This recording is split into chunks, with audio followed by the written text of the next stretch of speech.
Reka nsubire ndaguhe ikaze nshuti munywanyi wacu ndaguhe mwiriwe canke mwaramutse bivanye naho muherereye kuri mwe mwese mumviriza amakuru n'ibiganiro dutambutsa kuri imbonesha kure yacu ari nayo yanyu ya Burundi News TV. Ndaguhaye ikaze nshuti munywanyi wacu muri aya makuru akomeye cyane yeje kudushikira tugira ngo tubashitse ko yose ido nido. Reka nsubire ndaguhe ikaze nshuti munywanyi kure wumviriza aya makuru yacu herereye irya nino ku migabane y'amakungu ya kure, abatwumviriza muherereye irya nino mu karere k'ibiyaga binini. Reka ndaguhe ikaze nshuti munywanyi wacu kuri wewe wumviriza aya makuru yacu hererenga mu gihugu cacu Burundi mu makomine agiye atandukanye mu bisata bitandukanye vy'igihugu. Turabaha ikaze muri aya makuru akomeye cyane ahejeje kudushikira aka kanya. Reka nsubire ndagukengurukire cyane nshuti munywanyi kuri wewe wahejeje gupyonda ijambo sabone ku batarabikora akaniko karyo ndagusoma nuko musi video urabanditse ijambo sabone upyonde ko uracurabana arakazu jyanaho nyene upyonde ko hama tuje turabana mu makuru n'ibiganiro dutambutsa kuri imbonesha kure yacu ari nayo yanyu ya Burundi News TV. Aya ni amakuru avurwa muri politiki, umutekano n'agateka kazina muntu mukatorizwa n'umugabo wamenyesha amakuru w'umuhinga akorera nga mu gihugu cacu Burundi n'abandi bakorera mu karere k'ibiyaga binini. Turabaha ikaze rero, ingingo nkuru turazifetera ku makuru akomeye cyane ahejeje kudushikira nga mu gihugu cacu Burundi. Nyuma yuko umukuru w'igihugu cacu Burundi nyene icubara General Major Ndayishimiye aremvye cyane na cyane ko bivurwa yuko yahawe ishano. Aka kanya turonse amakuru akomeye cyane bamwe mu badokiteri bakora mu bitaro vya Kira Hospital biherereye i Bujumbura harimwo uwahawe amahera yo kugandagura umukuru w'igihugu. Ako kazi yo bari bugakore mu kahe karyo. Reka turabigaruka ko muri aya makuru akomeye cyane ahejeje kudushikira. Abashinzwe umutekano mu gihugu cy'u Burundi n'abandi bajejwe gukora no gutunganya ibisata bitandukanye bo bagiye guhabwa ingingo ikomeye cyane tugira ngo tubashitse ko muri aya makuru akomeye cyane adushikiye. Umukuru w'igihugu nyene icubahiro General Major Ndayishimiye yo bagiye kugandagurwa na cyane ko uwaza ari umushikiranganje wa mbere General Bunyoni. Murazi ko yamahera banze kwakira kugira ngo arekurwe kuri ubu ngubu ico ahejeje gukora ni ibara rikomeye cyane mu gihugu cy'u Burundi. General Bunyoni yaheraheje kuba yanka gutanga ayo mahera kugira ngo umukuru w'igihugu nyene icubahiro General Major Ndayishimiye agandagurwe. Aka kanya amakuru dufise ava mu iboro rya Gitega nuko umugambi ukomeye cyane yamahera yoba yarungikiwe ibihangange. Aka kanya hari umudogiteri yarungitswe kugira ngo agandagure umukuru w'igihugu nyene icubahiro General Major Ndayishimiye. Bikamunyuma zuko abaryango w'umukuru w'igihugu n'abakunzi biwe batanguye gufata ingingo ikomeye cyane. Biriko biribazwa ko niba arashobora gukurwa muri iryo vuriro rya Kira Hospital riherereye i Bujumbura. Ayandi masoko yacu arande makuru akomeye cyane ahejeje kudushikira tugira ngo yose tuyabashitse ko ido nido. Bibaye mu nyuma zuko umukuru w'igihugu cy'u Burundi atamukunze n'umwe afise na cyane ko bamwe mu bizigirwa biwe aribo bamugambanira. Kuri ubu atamuntu n'umwe wo kwizerwa mu gihugu cy'u Burundi na cyane ku magara y'umukuru w'igihugu nyene icubahiro General Major Ndayishimiye.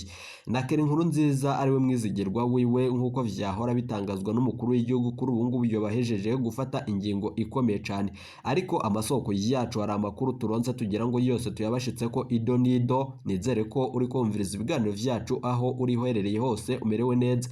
Reka nsubire ndagukengurukire cyane nshuti munywanyi kuri wewe wahejeje gupyonda ijambo sabone ku batarabikora akaniko karyo ndagusoma nuko musi video urabanditse ijambo sabone upyonde ko uracurabona arakazu jyanaho nyene upyonde ko hama tuje turabana mu makuru n'ibiganiro dutambutsa kuri Burundi News TV.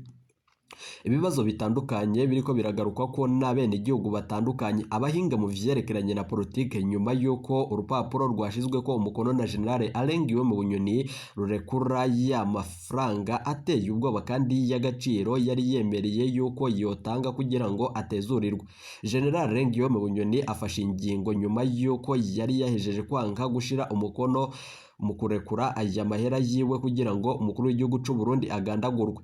General Bunyoni yasabiwe gupfungwa yo guherayo. Ariko nyuma yuko bateguye umugambi wo kugandagura umukuru w'igihugu birakekwa ko arashobora kurekurwa. Ibi vyose biramutse bishitswe ko General Bunyoni yokurwa mu munyororo. Amakuru adushikiye nyuma yuko aya mahera ashizwe ko umukono no yuhe muganga yoba agiye kugandagura umukuru w'igihugu. Birakekwa ko bamwe mu bahafi mu begereye amagara y'umukuru w'igihugu arabo bapanze uwo mugambi wo kumugandagura. Vyose rero turabibashitsa ko muri aya makuru akomeye cyane ahejeje kudushikira bibaye mu nyuma z'uko umutambukanyi w'umukuru w'igihugu Angeline Ndayishimiye ari we afise ijambo rikomeye cyane mu gihugu c'u Burundi, na cane ko ari we ariko yibonekeza mu burongozi ngaha mu Burundi. General Prime Niyongabo igihangange kuri ubu ngubu naco coba gihejeje gufata ingingo ikomeye cyane tugira ngo tugaruke ko muri aya makuru akomeye cyane ahejeje kudushikira.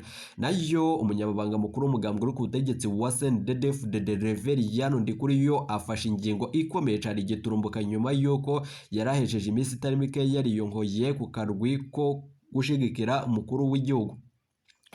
Uyu munyamabanga mukuru w'umugambwe uri ku butegetsi wa CNDD-FDD nyuma yo gufata ingingo giturumbuka biravurwa yuko igihugu c'u Burundi coba kigera kirongorwe n'abaperezida bashika batatu, na cane ko umushikiranganje wa mbere Gervais Ndirakubuca washaka kusubirira umukuru w'igihugu vy'imfata kibanza Reverien Ndikuriyo nawe bikabuko. Nayo umukuru w'igisoda ngaha mu gihugu c'u Burundi nawe amakuru nuko hari ibintu bikomeye cyane bihejeje kwibonekeza kuri ubu ngubu muri politiki y'u Burundi. Ibintu birahejeje gukomera cyane, na cane amasoko yacu yibanga mu biro vy'umukuru w'igihugu biravuga yuko umukuru w'igihugu yoba yagambaniwe na bamwe mu bizigirwa biwe.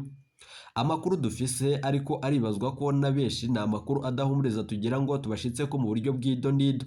Bibaye mu nyuma z'uko umujenerali arakomeye cyane yoba ahejeje gukora ibara mu biro vy'umukuru w'igihugu, na cane ko yatanguje ububeshi no gushikiriza amajambo bamwe mu baba ku micungararo y'ikirimba c'umukuru w'igihugu. Vyose turabigaruka ko muri aya makuru akomeye cyane ahejeje kudushikira.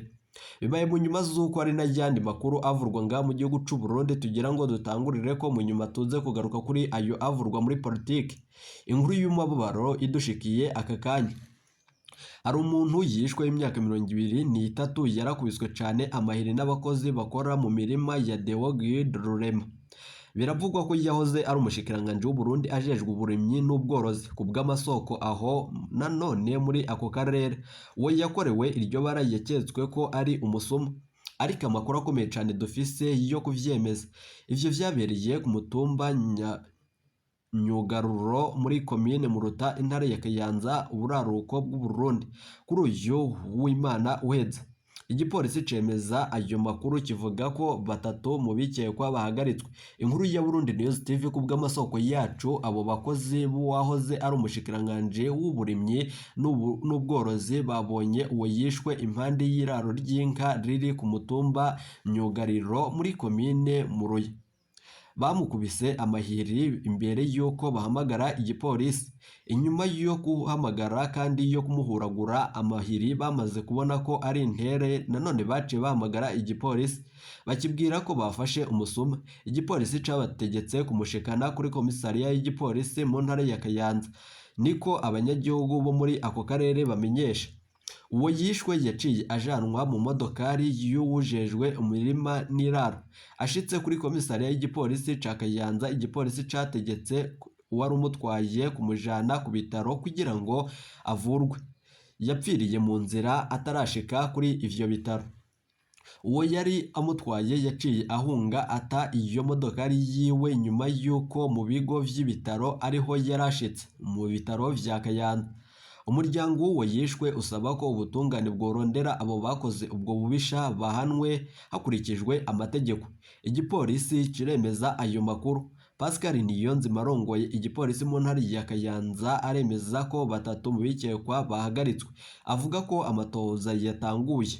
Uwo muyabaga yishwe yahora akora akazi kiwe ka misi yose mu kwahirira ubwatsi abatunze inka muri icyo gisata. Nayo ayandi makuru akomeye cyane adushikiye nuko Rugombo nanone amakuru akomeye cyane adushikiye nuko ububisha buriko burakorwa n'amabi ateye ubwoba atagira ukasa mu gihugu c'u Burundi. Abubakanye batowe bapfiriye ku rugo rwabo. Biravugwa yuko umwigeme wabo nk'uko abishikiriza ari ibintu bikomeye cyane. Biravugwa yuko abo bose boba bapfuye umwigeme wabo bavyeyi abona ko bishwe agasaba ko ababikoze bohagarikwa bagahanwa. Mu ntwaro baremeza ayo makuru bakavuga ko amatoza yatanguye. Inkuru ya Burundi News TV kubw'intahe zitangwa n'umwe mu babanyi bari bubakanye. Uwo muryango ufise abana 8 waragiye kandi warasangiye urukanywa n'abagenzi mu bunywero. Abo bubakanye haheze imyaka bikekwa ko ari abarozi boba bonyene inzoga zirimwo uburozi. Biravugwa yuko abo barozi baba banyoye izo nzoga zirimo uburozi bazirungikiwe nabo baba bashaka kwihora. Bishoboka ko ari umuntu yagombye kwihora kuko abo bahisi nanone kenshi bari biketswe ko ari bafise uburozi bwahitanye abantu benshi muri ico gihe. Niko uwundi mubanyi ashimangira. Ubwisoko mu bijanye n'umutekano amatoza ariko arakorwa aramaze gutuma hahagarikwa abantu batatu ubu bariko barabazwa kandi bapfungiwe mu gasho ka komine Rugombo. Abaryango b'abahisi bariyamiriza urwo rupfu rw'abantu babiri ataco bagirizwe bagasaba ko hoba ibipimo kugira ngo hamenyekane icabishe. Musitanteri wa komine Rugombo aremeza ayo makuru akongera ko amatoza yimbitse abandanya kugira ngo ababikoze bose bahagarikwe. Gilbert Manirakiza asaba ko arongoye gukora nanone mu butungane n'igipolisi muri iki gihe c'amatohoza no kwirinda ingeso yo kwihanira. Amakuru akomeye cyane adushikenga mu gihugu cacu Burundi na amakuru adahumuriza. Bibaye mu nyuma z'uko izi mfu ziriko ziribonekeza mu gihugu c'u Burundi kuri ubu ngubu no mu Ruyigi umwana w'umuhungu yaritavye Imana kuri Kinyinya asomye nturi. Amakuru ava ku mutumba Nyabikebere muri zone na komine Kinyinya intari ya amenyesha ko ari umwana w'umuhungu yitavye Imana asomye nturi kuri uyu wa 25 Munyonyi mwaka wa 2023 mu gihe yariko arashomba araseha amatafari. Uko vyamugendeye yatibukiye mu kinogo cimbwe nanone hariko hararumbwa amatafari aca asomwa nturi. Imvo nyamukuru iryo sanganya ikaba ari imvura igwa idahengeshanya imyaka n'imyaka. Mu gihugu c'u Burundi murazi ko kuri ubu ngubu mu bisata bitandukanye hariko haribonekeza imvura nyinshi cyane. Ivyo byose rero ni inkuru y'umubabaro turihanganishije imiryango y'ababuze. Nayo ayandi makuru nk'uko twebabwiye mu fiyofunyo twababwiye amakuru akomeye cyane ku mugambi ukomeye cyane wo kugandagura umukuru w'igihugu. Mbere yuko tubashitsa ko ayo makuru ni munyemerere amakuru yacu tuyatangurire ku makuru akomeye cyane avurwa muri Repubulika Iharanira Intwaro Rusange ya Kongo ku basirikari b'u Burundi barungitswe mu kurwanya umwari wa M23. Abategetsi b'u Burundi baragereza Prezida Evariste Ndayishimiye kuba ari we yoba yihishe inyuma y'uwo mugambi wo gutuma abana b'u Burundi bariko barapfira ku rubuga rw'intambara muri RDC. Amakuru adushikiye nuko umukuru w'igihugu nyenicubahiro General Major Evariste Ndayishimiye agiye kuronka abansi benshi boba abasirikari b'u Burundi canke abatari abasirikari na cane abaryango bababuze. Hari amakuru akomeye cyane adushikiye nyuma y'uko umukuru w'igihugu nyenicubahiro General Major Evariste Ndayishimiye yafashe ingingo yo kumvikana mu mwihisho hagati yiwe na Felix Antoine Tshisekedi ye bikavugwa yuko bafashe ingingo ikomeye cyane yo kurungika abasoda b'u Burundi muri RDC. Umwe mu basirikari yaduhaye amakuru yavuze yuko abakongomani kuri ubu ngubu badashigikiye abasirikari b'u Burundi na cane ko bikekwa ko abasirikari b'u Burundi boba bafise umugambi ukomeye cyane wo kwiyonkora ku karwi kabo bagiye barongowe nabo. Hari amakuru dufise avuga yuko abasirikari b'u Burundi bariko baratoroka igisoda baja mu makambi atandukanye muri RDC. Bikavurwa yuko mu mashamba ya RDC kuri ubu harimo abasirikari b'u Burundi batagira uko bangana na cane ko bamwe batashimye kugumya muri ako karwi muri izo kambi zitandukanye zari zarungitswe mu kurwanya umwari wa M23. Basigura ko igituma batagwana kuri ubu ngubu atari intege baba bafise na cane ko babwirwa n'abasirikari ba Kongo kubo bishurwa amahera menshi kandi y'agaciro. Ariko ikibabaje nuko ayo mahera yo batayaronka. Ni kumwe mu basirikare atashimye kuvuga izina ryo kumvo z'umutekano wiwe yashikirije. Nayo bikavurwa yuko umukuru w'igihugu nyenicubahiro General Major Evariste Ndayishimiye yoba agiye kugwiza abanzi na cane yuko biboneka yuko umukuru w'igihugu c'u Burundi Evariste Ndayishimiye yagirana umubonano n'umukuru muri Repubulika Iharanira Intwaro Rusange ya Kongo Felix Antoine Tshisekedi. Kuva ico gihe nyene ibintu vyaciye biyangara mu gihugu c'u Burundi na cane ko abasirikare b'u Burundi batanguye kwiyonkora ku karwi gashigikiye umukuru w'igihugu. Umukuru w'igihugu nubwo bishikirizwa ko ari umunyabwoba mu gihugu c'u Burundi ariko amakuru akomeye cyane ava mu biro vy'umukuru w'igihugu aremeza yuko umukuru w'igihugu c'u Burundi yoba yararwije abansi na cane nyuma yo kurungika abasirikare muri Repubulika Iharanira Intwaro Rusange ya Kongo. Ayo makuru avuga ku basirikare b'u Burundi barungitswe muri Kongo arashimangirwa n'umwe mu basirikare atashimye kuvuga amazina yiwe. ashikiriza yuko abo bajana ku rugamba abo bita wazarendo kuri ubu izo nsoresore ziba zejeje gufata ingingo ikomeye cyane na cyane ko iyo zijiye ku rugamba zihabwa amategeko n'abarongozi ba FRDC bazibwira yuko ziri buhige umuntu wese yitwa ko ari umututsi. Ivyo vyose bigatera agashavu abasirikari b'u Burundi barungitswe mu rugamba rudasiguritse kandi badatahura ico bariko bararwanira, bagashikiriza ko bafise ubwoba ko nabo bashobora kwicwa kuko nabo bavanze boba ari abo bariko barahigwa canke abo batariko barahigwa. Ubwoba bafise nuko nabo bashobora kwicwa nabo bita abo wazarendo na cyane ko bahiga umuntu wese yitwa umututsi. Hari amakuru akomeye cyane adushikiranga mu gihugu cacu Burundi turi buze kugaruka ko hari biriko birakorwa mu rwihisho. Reka nkuko twabibabwiye tugaruke ku makuru akomeye cyane yacu twababwiye mu finyo ku bijanye n'umugambi ukomeye cyane wo kugandagura umukuru w'igihugu nyenicubahiro General Major Evariste Ndayishimiye, nyuma y'uko wahoze ari umushikiranganje wa mbere General mu Bunyoni yanse itegeko ryo gutanga ya mahera yari yemereye ko yo yatanga muri leta hamagaca arekurwa akaburanishwa yidegemvye. Birahejeje kumenyekana yuko General mu Bunyoni ayo mahera yobaye yahaye umudogiteri akomeye cyane na cyane bigaragajwe n'urupapuro rwashizwe ko umukono na bimwe mu bihangange mu gihugu cy'u Burundi. Umuganga w'umuhinga yarungitswe kugandagura umukuru w'igihugu nyenicubahiro General Major Evariste Ndayishimiye.